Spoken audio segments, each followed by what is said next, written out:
গাছের মধ্যে থাকতো এবং গাছের মধ্যেই ঘুমাতো, গাছের মধ্যেই খাদ্য গ্রহণ করতো, কখনোই কিন্তু ডাঙাতে নামতো না। কিন্তু পরবর্তীকালে বিভিন্ন প্রয়োজনে ট্রিসিউ ডাঙাতে নেমে এলো। ডাঙাতে নেমে আসার পর বিভিন্ন সময় ধরে তার নানা রকমের দেহের মধ্যে পরিবর্তন হলো, পরিবর্তন হয়ে এ নামক একটি আধুনিক মানুষের সৃষ্টি করলো। আধুনিক কেন? আধুনিক মানে ট্রিসিউ থেকে আধুনিক। কি বললাম? ট্রিসিউ থেকে আধুনিক। কেন আধুনিক? না, যারা এখন এই অবস্থাতে আছে তারা কিন্তু ডাঙাতে আছে, গাছে কিন্তু নেই।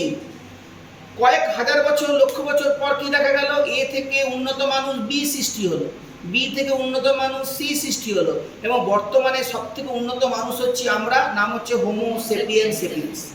এবারে এই যে পুরো ব্যাপারটা, এই পুরো ব্যাপারটা প্রথম থেকে শেষ পর্যন্ত যদি আমরা ধরি, প্রথম থেকে শেষ পর্যন্ত যদি আমরা পুরো ব্যাপারটাকে ধরি, তাহলে হচ্ছে অভিব্যক্তি। ব্যাপারটাকে আমরা বলছি ইভলিউশন। আর ইভলিউশনটা হলো কিভাবে? না, এর কিছু অভিযোজনগত বৈশিষ্ট্য অর্জন করলো, কিছু অভিযোজন হলো, এর কিছু অভিযোজন হলো, এর কিছু অভিযোজন হলো, এবং বর্তমানে আমরা যারা বসবাস করছি আমরা অভিযোজনগত বৈশিষ্ট্য নিয়েই কিন্তু বসবাস করছি। তার মানে কি?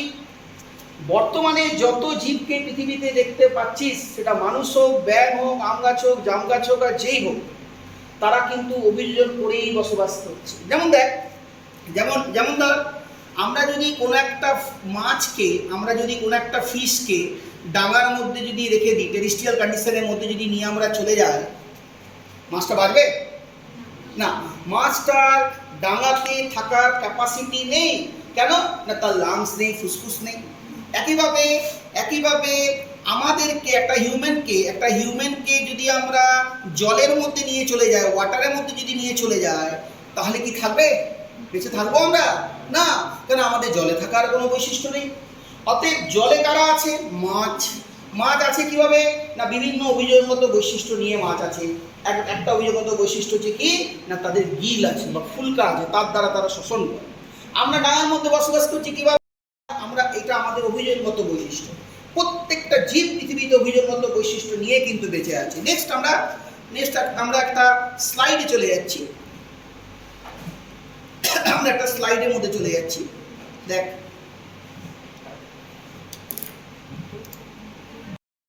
ভালো করে দেখ যে আমরা তাহলে অ্যাডাপ্টেশন বা অভিযোজনের কথা বলছিলাম এতক্ষণ ধরে।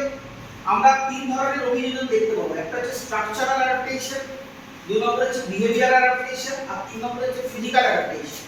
এই মধ্যে যেটা আলোচনা করলাম আমরা, যে অভিব্যক্তিটা যদি ফল হয়, অভিব্যক্তিটা যদি ব্রড সেন্সে আমরা ধরি, তাহলে তার কারণটা কি? অভিযোজন। এখন আমাদের এই পৃথিবীতে যত ধরনের জীব দেখা যায়, তাদের ক্ষেত্রে প্রত্যেকটা জীব কিন্তু অভিযোজন করে বসবাস করছে, এবং তাদের দেহের মধ্যে, তাদের ভেতরে, বাইরে নানান রকমের অভিযোজন আমরা দেখতে পাই। তার মধ্যে এক নম্বর হচ্ছে স্ট্রাকচার অ্যাডাপ্টেশন, দুই নম্বর হচ্ছে বিহেভিয়ার অ্যাডাপ্টেশন, তিন নম্বর হচ্ছে ফিজিক্যাল অ্যাডাপ্টেশন। মানে গঠনগত অভিযোজন বা অঙ্গসংস্থানিক অভিযোজন, আচরণগত অভিযোজন এবং ফিজিক্যাল অ্যাডাপ্টেশন। আমরা এরপর দেখে নেব যে কত ধরনের অভিযোজন আমরা দেখব, আর কি কি অভিযোজন আমরা দেখব। আমরা যদি একটু অন্য যে প্রাইমারি অ্যাকোয়াটিক অ্যানিমেলস, আমি এখানে অ্যাকোয়াটিক দিয়ে বলছি। দু ধরনের মেন অভিযোজন আমরা দেখতে পাই, একটা হচ্ছে প্রাইমারি অ্যাডাপ্টেশন আর একটা হচ্ছে সেকেন্ডারি অ্যাডাপ্টেশন। যেমন এখানে এটা কিসের ছবি? একটা ফিশ, যে কোনো একটা ভেরি ফিশ রয়েছে এখানে। এবার একটা ফিশকে যদি আমরা খুব ভালো করে যদি লক্ষ্য করি, তখন দেখবো যে তারা এখন কোথায় থাকে? জলের মধ্যে। তারা হচ্ছে অ্যাকোয়াটিক অ্যানিমেল, জলের মধ্যে থাকে। জলের মধ্যে যারাই থাকে তাদেরকে আমরা কি বলবো? অ্যাকোয়াটিক। এবারে এই ফিশের যদি আমরা অ্যানসিয়েন্ট লাইফে যদি ফিরে যাই, পূর্বপুরুষদের ক্ষেত্রে যদি ফিরে যাই, আজ থেকে হাজার হাজার লক্ষ লক্ষ বছর আগে তাদের যে অ্যানসিয়েন্ট জীবরা ছিল, তারা কোথায়? তারা কিন্তু জলের মধ্যেই ছিল। কোথায় ছিল? জলের মধ্যেই ছিল। এবং বর্তমানে আমরা যত রকমের ফিশ দেখতে পাই, প্রত্যেকটা ফিশ কিন্তু সেই জলের মধ্যেই আছে। তারা কি নিজের পজিশন চেঞ্জ করেছে? ফলে এইটা হচ্ছে প্রাইমারি অ্যাডাপ্টেশন। তোমরা ভাবো না যে সবসময় ফিশের ক্ষেত্রেই প্রাইমারি অ্যাডাপ্টেশন দেখা যায়, না। খুব ভালো করে দেখো, প্রোটোজোয়ান্স, স্পঞ্জ, সিলিন্ডারেটস, কিছু অ্যানিমিডস আছে, কিছু মোলাস্কার অ্যানিমালস আছে, কিছু আর্থ্রোপডস আছে, ইভেন কিছু কাইনোডার্মস আছে যাদের ক্ষেত্রে আমরা এই ধরনের প্রাইমারি অ্যাডাপ্টেশন বা মুখ্য অভিযোজন দেখতে পাবো। জায়গাটা ক্লিয়ার হলো? নেক্সট আমরা চলে আসছি যে আমরা সেকেন্ডারি অ্যাডাপ্টেশনের ক্ষেত্রে যদি যাই, সেকেন্ডারি অ্যাডাপ্টেশন হচ্ছে এমন একটা অ্যাডাপ্টেশন যেখানে তার অ্যানসিয়েন্ট যারা পূর্বপুরুষরা ছিল তারা যে জায়গার মধ্যে ছিল বর্তমানে জীবরা কিন্তু সেই জায়গার মধ্যে নেই। এটা হচ্ছে একটা তিমি মাছ। কি তিমি মাছ? ডাইং আফটার তিমি মাছ। এই তিমি মাছটার যদি আমরা অ্যানসিয়েন্ট লাইফে যদি দেখি আজ থেকে লাখ লাখ বছর আগে, তখন দেখতে ছিল এই রকম, জাস্ট এটা কুকুরের মতো দেখতে লাগছে না, কুকুরের মতো ঠিক নয়, মানে একটা স্ট্রাকচারটা এরকম লাগছে। তার নাম ছিল মেসোনাইটিক্স। তারপরে হচ্ছে এরকম স্ট্রাকচার এলো, এরকম স্ট্রাকচার হলো, স্ট্রাকচারটা পরিবর্তন হয়ে গেল। এর মধ্যে কেউ বলো যে এই 1 2 3 4 5 6 6টা যে স্ট্রাকচার দেওয়া হয়েছে, মানে তিমি মাছটা আগে কেমন দেখতে ছিল, বর্তমানে তিমি মাছ কেমন দেখতে, বলো তো কোন জায়গা থেকে তারা জলের মধ্যে গেছে? নাম্বার 1 জলে ছিল, নো। নাম্বার 2 জলে ছিল, নাম্বার 3 জলে ছিল, নাম্বার 4 জলে ছিল, ইয়েস। নাম্বার 4 এর যে স্ট্রাকচারটা আমরা দেখতে পাচ্ছি, মোটামুটি ততদিনে জলে বসবাস করার জন্য তারা উপযোগী হয়ে গেছে। এবং ভালো করে খেয়াল করো, ফাইনালি আমরা বর্তমানে যে তিমি মাছটাকে দেখতে পাচ্ছি তারা কিন্তু একদম মাছের মতো, but they are not fish, তারা কিন্তু মাছ নয়। ক্লিয়ার হলো? নেক্সট চলে আসছি আমি। নেক্সট হচ্ছে যে আমরা দেখতে পাবো ইভলিউশনের দিক থেকে যদি বলি বা অভিযোজনের দিক থেকে যদি বলি, আমরা দু ধরনের ইভলিউশন বা দু ধরনের অভিযোজন আমরা দেখতে পাবো। একটা হচ্ছে ডাইভারজেন্ট আর একটা হচ্ছে কনভারজেন্ট, মানে অপসারী অভিযোজন আর অভিসারী অভিযোজন। যেমন ব্যাপারটা দেখো, আমি একটু দেখাই আমি যে আজকে বর্তমানে আমরা এলিফ্যান্টকে দেখতে পাই, আবার ম্যামথও ছিল। ছিল কি ছিল না? ছিল। ফলে আমরা এখানে দেখতে পাচ্ছি যে বর্তমানে পৃথিবীর বিভিন্ন দেশে যে নরমাল এলিফ্যান্ট গুলোকে আমরা দেখতে পাই, বা যে ম্যামথ এক সময় আমাদের এই পরিবেশের মধ্যে ছিল কিন্তু বর্তমানে নেই, তাদের যারা পূর্বপুরুষ ছিল তারা কিন্তু একই ছিল। এজন্য লেখা আছে কমন অ্যানসেস্টর, পূর্বপুরুষটা একই ছিল। মানে একটা জায়গা থেকেই বর্তমানের হাতি তৈরি হয়েছে, একটা জায়গা থেকেই আগে যে ম্যামথ ছিল তারা তৈরি হয়েছে। কিন্তু ম্যামথ ছিল একটা আলাদা পরিবেশে, আর বর্তমানে হাতি ছিল আলাদা পরিবেশে।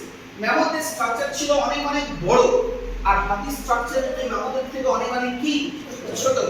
তাহলে কোথাও না কোথাও এই দুটো জীব যে দুটো পরিবেশে রয়েছে, দুটো আলাদা আলাদা অভিযোগগত বৈশিষ্ট্য নিয়ে রয়েছে, তাদের শুরুটা কোথা থেকে?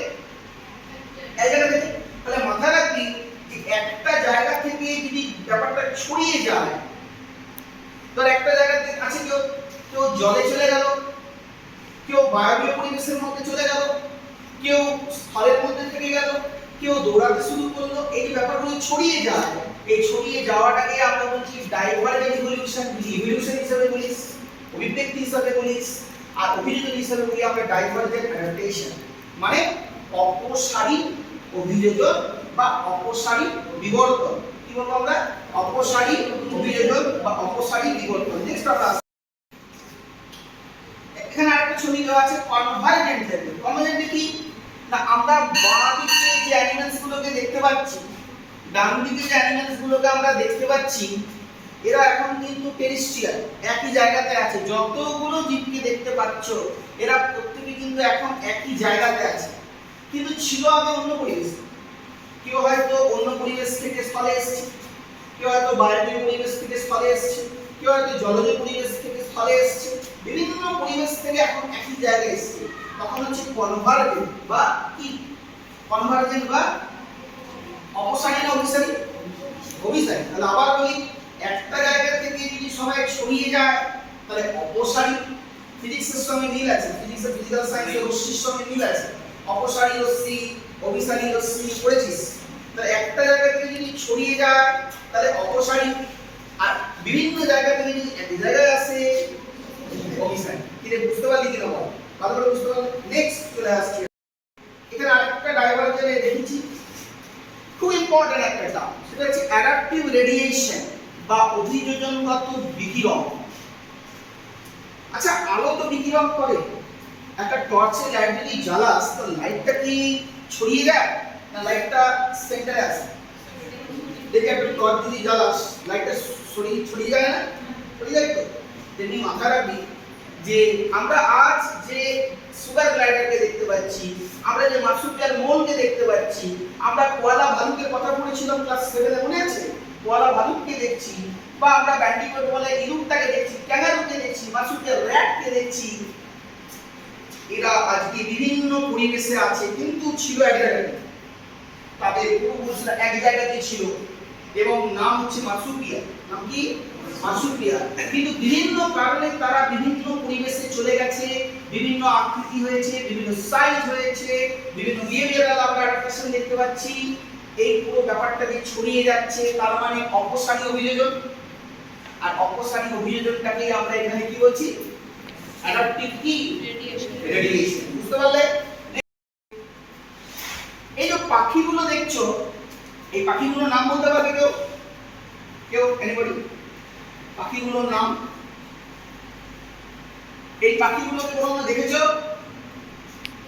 দেখেছো না? আমাদের এখানে এই পাখিগুলো দেখা যায় না। এই পাখিগুলোর নাম হচ্ছে ফিঞ্চ পাখি। কি না?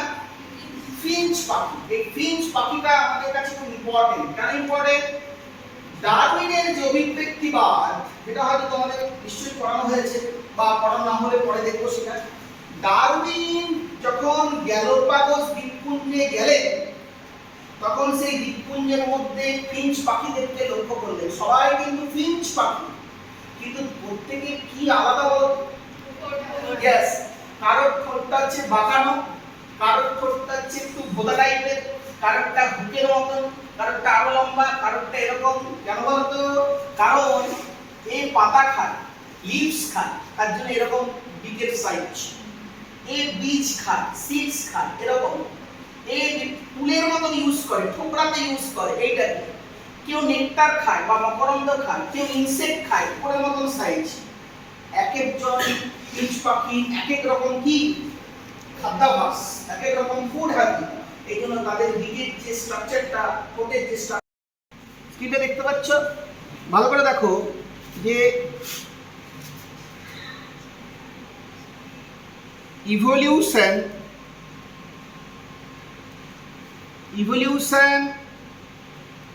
and adaptation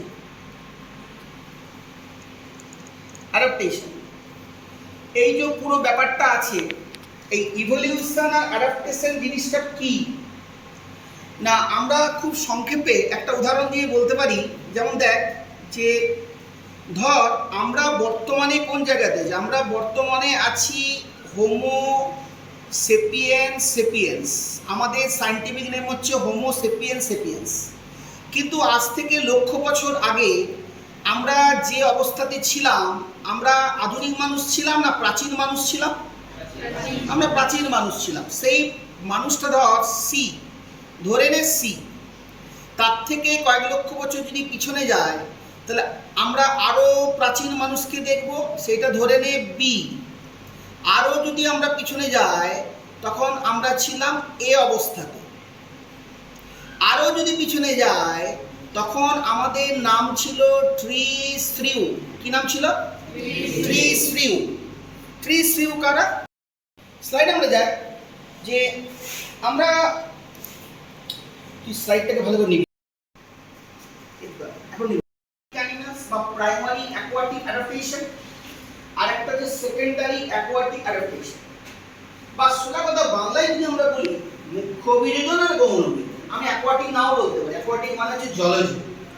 আমরা অনেক জীবকে দেখবো স্থলের মধ্যে যাদের মুখ্য অভিযোজন আছে, গৌণ অভিযোজন আছে।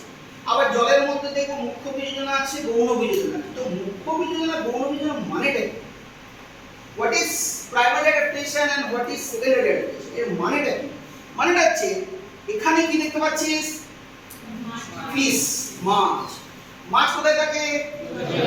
দু রকমের জল হতে পারে, একটা ম্যারাইন ওয়াটার হতে পারে, ব্ল্যাকিশ ওয়াটার হতে পারে, আর একটা ফ্রেশ ওয়াটার বা মিষ্টি জল হতে পারে। তো পুকুর, নদী, নালা, খাল, বিল, সাগর, সমুদ্র যেখানেই থাকুক না কেন, সেখানে মাছ আছে না নেই? আছে। তো মাছ বর্তমানে যে বিভিন্ন রকমের মাছ আমরা জলের মধ্যে দেখছি, তাদের পূর্বপুরুষরা কোথায় ছিল? জলের মধ্যেই ছিল। কোথায় ছিল? তাহলে লক্ষ লক্ষ বছর পিছনে যদি চলে যায়, যে মাছটাকে আমরা জলের মধ্যে আজ দেখছি তাদের পূর্বপুরুষরা ছিল কোথায়? জলে। তাহলে পূর্বপুরুষরা যে জায়গাতে ছিল, বর্তমানে জীবেরা যদি সেই জায়গাটাতে থাকে, তখন হচ্ছে প্রাইমারি অ্যাডাপ্টেশন। জায়গাটা ক্লিয়ার হলো কিনা বল? ক্লিয়ার হলো? আর এক্ষেত্রে মাছ যেহেতু জলে থাকে, তাদের পূর্বপুরুষরা জলে ছিল, এই জন্য মাছকে আমরা বলতে পারি কি প্রাইমারি অ্যাকোয়াটিক অ্যানিমেল বা মুখ্য জলজ প্রাণী বলতে পারি কিনা বল? পারি। কিন্তু আমি আরেকটা ছবি দেখাচ্ছি, ভালো করে দেখ। আমি আরেকটা ছবি দেখাচ্ছি, এই ছবিটা ভালো করে দেখ। উপরে কি দেখছিস? উপরে কিসের ছবি? কিসের ছবি? অ্যাপারেন্টলি কি দেখে মনে হচ্ছে? কুকুর। কিন্তু কুকুর নয়, ওটা তিমি মাছ। ওটা কি? তিমি মাছ। নিচেটা কিসের ছবি দেখতে পাচ্ছিস? ওই স্যার নিচের ছবিটা আমরা চিনতে পারছি তিমি মাছ। কিন্তু স্যার উপরের ছবিটা স্যার কুকুরের মতো লাগছে বা শেয়ালের মতো লাগছে। হ্যাঁ, লাগারই কথা। কারণ বর্তমানে জলের ভেতরে যে তিমি মাছ আছে, সে লক্ষ লক্ষ বছর আগে জলে ছিল না। তার স্ট্রাকচারটা ছিল এই রকম। বিজ্ঞানীরা অনুমান করছে স্ট্রাকচারটা ছিল এই রকম। স্থলে থাকতো, টেরিস্ট্রিয়াল ছিল, চারটে পা ছিল, লেজ ছিল, চারটে পায়ের উপর ভর দিয়ে চলতো, কুকুরের মতো বা শেয়ালের মতো দেখতে ছিল। কিন্তু বিভিন্ন কারণে, সেটা বসতির জন্য হতে পারে, সেটা প্রজননের জন্য হতে পারে, সেটা খাদ্যের জন্য হতে পারে, সেটা আত্মরক্ষার জন্য হতে পারে, তারা চলে গেল জলে। কোথায় চলে গেল? জলে। তাই স্ট্রাকচারটা একটু চেঞ্জ হয়ে গেল না? জলে থাকতে থাকতে থাকতে স্ট্রাকচারটা আরো চেঞ্জ হলো। তারপরে দেখ আরেকটু চেঞ্জ হলো, কুমিরের মতো দেখতে লাগছে। তারপরে কিছুটা তিমি মাছের মতো লাগছে। আর বর্তমানে এই হচ্ছে তিমি মাছ, তাই তো?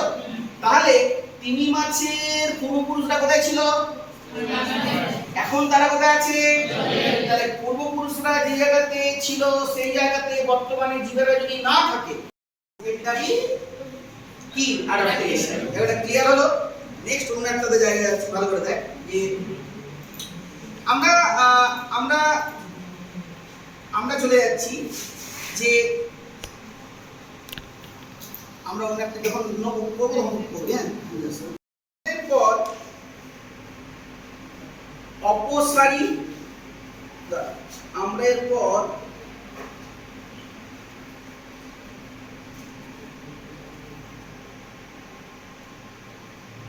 অপসারী আর অভিসারী। অভিসারী অভিযোজন করব,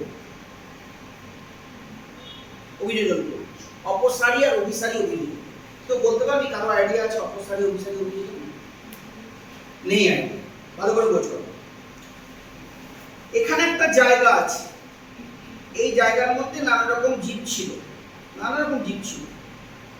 কিন্তু বর্তমানে জীবগুলা সে জায়গাতে নেই।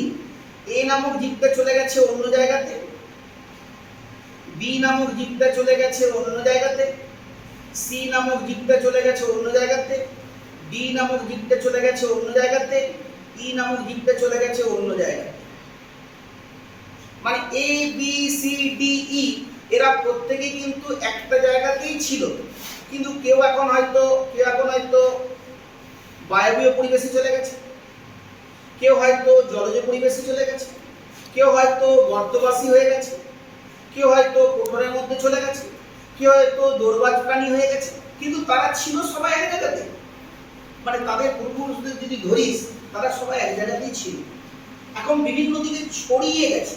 এবার ছড়িয়ে যাওয়াটা অপসারী না অভিসারী? অপসারী। তাহলে ছড়িয়ে যাওয়াটা হচ্ছে অপসারী। তার মানে এই ধরনের অভিযোজনকে আমরা বলি অপসারী অভিযোজন। কি বলি? অপসারী অভিযোজন। আবার যদি উল্টো হয়, কিরকম উল্টো হয় না, এ নামক একটা জীব অন্য পরিবেশে ছিল, বি নামক জীব একটা অন্য পরিবেশে ছিল, সি একটা অন্য পরিবেশে ছিল, ডি একটা অন্য পরিবেশে ছিল, ই একটা অন্য পরিবেশে ছিল, কিন্তু বর্তমানে এরা প্রত্যেকেই একটা পরিবেশে চলে এসেছে, একটা নির্দিষ্ট পরিবেশে প্রত্যেকটা চলে এসেছে। অপসারী না অভিসারী? এই ব্যাপারটাকে আমরা বলি অভিসারী অভিযোজন। তখন আমরা কি বলি? অভিসারী অভিযোজন। এই জায়গাটা ক্লিয়ার হলো? পরিষ্কার ক্লিয়ার হলো? বেশ, এরপরে আমরা চলে আসছি যে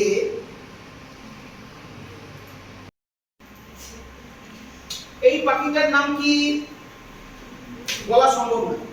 এই পাখিটার নাম কিন্তু বলা সম্ভব নয়, কারণ এই পাখিটা আমাদের এখানে দেখা যায় না। এই পাখিটাকে দেখা যায় গ্যালোপাগোস দ্বীপপুঞ্জে, গ্যালোপাগোস আইল্যান্ডে। গ্যালোপাগোস আইল্যান্ডের কথা তোমরা পড়েছো, আগে পড়েছিলে, ক্লাস 5 এ পড়েছো, বা অভিব্যক্তি চ্যাপ্টারটা যদি কারোর কিছুটা হয়ে থাকে তোমরা হয়তো জানবে যে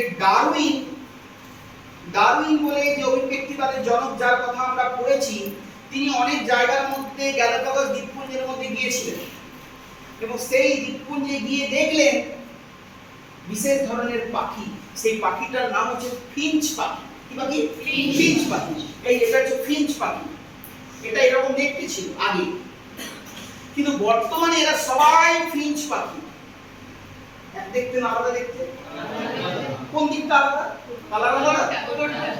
কোনটা? ভেরি গুড, দিকটা আলাদা।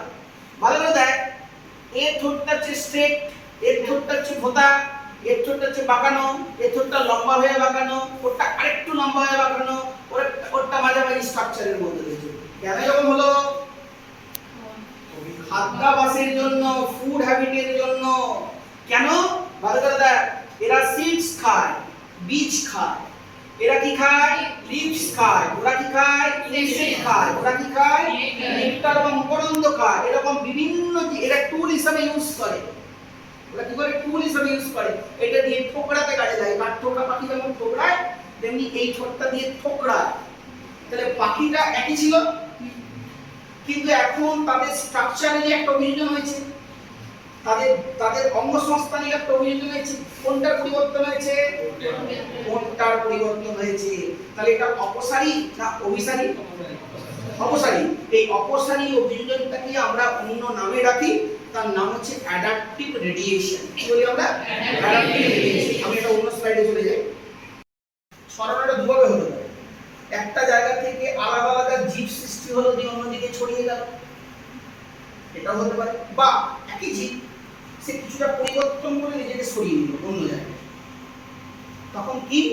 অপসারী অভিযোজন। ওটাই হচ্ছে কি? অ্যাডাপটিভ রেডিয়েশন বা অভিযোজনগত বিকিরণ। আলো বিকিরণ করে, মনে রাখবে, আলো বিকিরিত হয়, তার অ্যাডাপটিভ রেডিয়েশন বা অভিযোজনগত কি? বিকিরণ। এটা ক্লিয়ার হলো কিনা বলো? ক্লিয়ার হলো? यस। অ্যাকচুয়ালি ঘোড়া কিন্তু বহু যাবত আগে, বহু কাল যাবত আগে ওরকম ছিল। বর্তমানে আমরা যে ঘোড়া দেখতে পাচ্ছি, সেই ঘোড়াটা এতটা লম্বা, এতটা চওড়া, দ্রুত গতিশীল ছিল। আজকে যে এই জীবগুলোকে আমরা দেখতে পাচ্ছি, যে অবস্থাতে পৃথিবীতে রয়েছে, তারা কিন্তু আগে এরকম ছিল না। যে গন্ডারকে আমরা এখন বর্তমানে দেখতে পাচ্ছি, তারা আগে কিন্তু এরকম ছিল না। খুব ভালো করে দেখো, আগে এরকম ছিল না। দেখো এখানে আমরা ঘোড়াকে আগে এরকম ছিল, তারপরে ঘোড়ার পরিবর্তন হলো, বর্তমানে আমরা এই ঘোড়াটাকে দেখতে পাচ্ছি। এই ঘোড়াটার বিজ্ঞানসম্মত নাম হচ্ছে ইকুয়াস। কি নাম? ইকুয়াস। এই হেনরিচ হার্ডার বলে এক ধরনের জীব ছিল, হেনরিচ হার্ডার, যার ছবি এখানে দেখা যাচ্ছে। কেউ ছবি তোলেনি। পরবর্তীকালে এরা বিভিন্ন বনে জঙ্গলে ঘুরে বেড়াতো, গাছের পাতা খেত এবং আমরা দেখতে পাচ্ছি পাতা খাচ্ছে। এগুলো মোটামুটি সায়েন্টিফিক ভাবে ছবিগুলোকে আঁকা হয়েছে কিছু জীবাশ্মবর্ধিত প্রমাণ উপর বেস করে। তাদের বিভিন্ন সময়ে পরিবর্তন হয়েছে। হর্স অ্যানসেস্টর, নিচে যে হরিণের মতন দেখতে লাগছে, এটা হচ্ছে অ্যাকচুয়ালি ঘোড়ার পূর্বপুরুষ। ঘোড়া কি এরকম দেখতে ছিল, উপরে দুটোকে দেখার দরকার নেই। এটা হচ্ছে হর্সের অ্যানসেস্টর। এটা হচ্ছে জিরাফের অ্যানসেস্টর। কার অ্যানসেস্টর? জিরাফের অ্যানসেস্টর, মানে আদি পূর্বপুরুষ। দেখ, জিরাফ গাছের পাতা খায়, জিরাফগুলো আগে এরকম দেখতে ছিল, এইরকম দেখতে ছিল, গাছের পাতা খেত, লম্বা লম্বা দেখতে ছিল।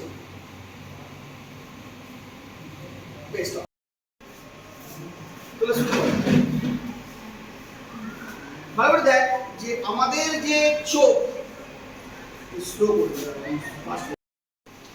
এটা সূর্যমুখী ফুল আছে। ফুলটা কি কালার? ইয়েলো কালার, হলুদ রঙের।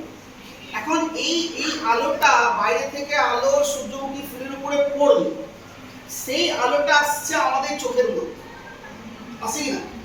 চোখের মধ্যে আসছে, দেখ চোখের আলোটা চোখের মধ্যে যাবে, আলোটা আমরা দেখবো এবারে চোখের মধ্যে যাবে।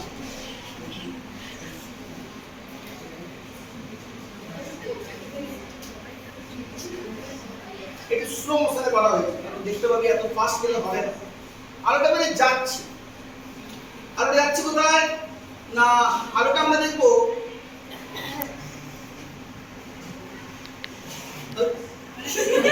ওয়েভলেন্থের আলো এখানে এসে পড়লো, বেগুনি নীল, আকাশি সবুজ, হলুদ, কমলা লাল, সেই আলোটা এবারে চোখে এসে পড়লো সূর্যমুখী ফুল থেকে।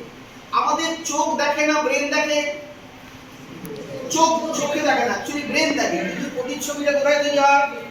রেটিনার মধ্যে তৈরি হয়। এটা রেটিনা, ওই ইয়েলো কালারে যেটা রয়েছে রেটিনা। এই রেটিনার মধ্যে আমরা যদি এর সেকশন কেটে যদি দেখি, এটা হচ্ছে সেকশন রেটিনা। আমি একটু স্টপ করে দিতে পারি ভিডিওটা। রয়েছে ইয়েলো রঙের, এই রেটিনার থেকে একটা অংশকে দেখানো হয়েছে, বুঝতে পারলি? এইখানে ভালো করে দেখ, কোষগুলো পরপর পরপর পরপর পরপর রয়েছে। এখানে রড সেল আর কোন সেল আছে, বললাম রড সেল আর কোন সেল আছে। রড সেল কোন সেল থেকে নিউরনগুলো বেরিয়েছে, এই নিউরনগুলো ব্রাঞ্চ হয়ে যখন একসঙ্গে বেরোয় তখন আমরা বলি অপটিক নার্ভ। কি বলি? ভালো করে দেখা যে এই রেটিনার ভেতরে এইটা হচ্ছে একটা রড সেল আর ওইগুলো হচ্ছে কোন সেল। এবারে আমরা যখনই পড়ি, আমরা যখনই কোনো কিছু দেখি, অন্ধকার যখন আমাদের হয়ে যায় তখন কিন্তু রড সেলগুলো আমাদের হেল্প করে দেখতে। এই জন্য আমরা সাদা কালো দেখি। ডিম আলোতে বা লাইট আলোতে আমরা যখন দেখি তখন মানে রড সেলগুলো দেখতে আমাদের হেল্প করে। আর যখন আমরা একটু লাইটে দেখি, উজ্জ্বল আলোতে যখন দেখি তখন কোন সেলগুলো দেখতে সাহায্য করে। নানা রকমের কোন সেল আছে, দেখ রেড, গ্রিন এন্ড ব্লু। আমরা এইমাত্র কালার ব্লাইন্ডনেসে বললাম লাল, সবুজ আর নীল, যারা এক এক কোন সেল এক এক রকমের কাজ করে। একটা বেলুন আমরা সবুজ দেখছি, কেন সবুজ দেখছি না, সবুজ রঙের আলোটা আমাদের চোখের ভেতরে যাচ্ছে, চোখের রেটিনা থেকে চলে যাচ্ছে ব্রেনের মধ্যে চলে যাচ্ছে। ব্রেন তো অ্যানালিসিস করে বলে ও বেলুনটা লাল। চোখটা অ্যাকচুয়ালি ক্যামেরা, দেখছে কে? ব্রেন দেখছে। বিভিন্ন রকম আমরা দেখছি। আমরা আসছি পরবর্তী ক্ষেত্রে যে আমরা যদি এই যে তিন রকমের সেল বা কোষ আমরা দেখতে পাচ্ছি, রড সেল মানে বিভিন্ন রকমের যে কোন সেল আমরা দেখতে পাচ্ছি, বিভিন্ন বর্ণ বিভিন্ন রকম কোন সেলের জন্যই কিন্তু আমরা দেখি।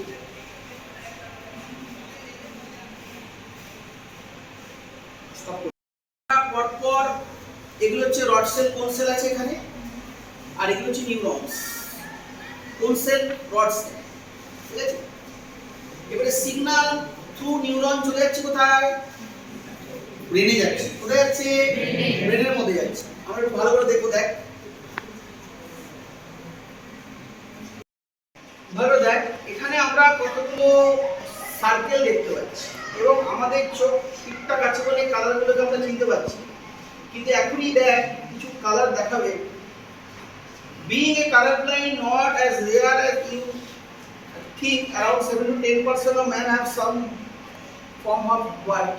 রেড গ্রিন যে কালার আছে, কালার ব্লাইন্ডনেস 7 থেকে 10% ছেলেদের ক্ষেত্রে দেখা যায়। আর বাকি আমরা একটু যদি আগে আসি,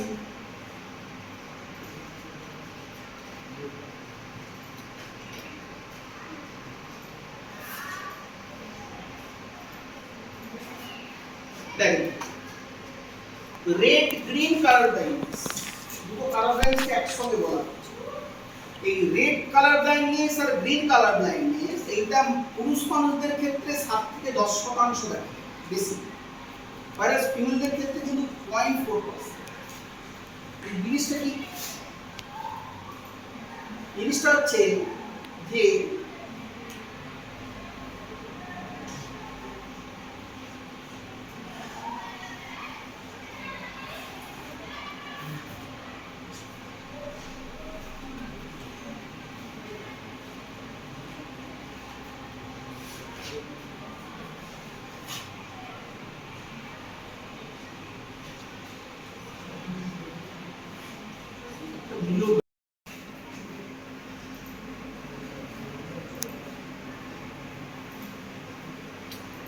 পরপর দেখে যাও। কিছু জিনিস চিনতে পারছিস কি? হ্যাঁ,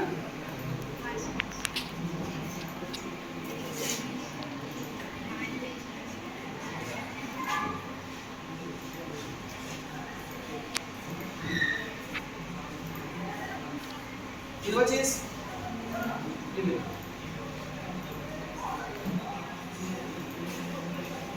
পড়ানো হয়েছিল।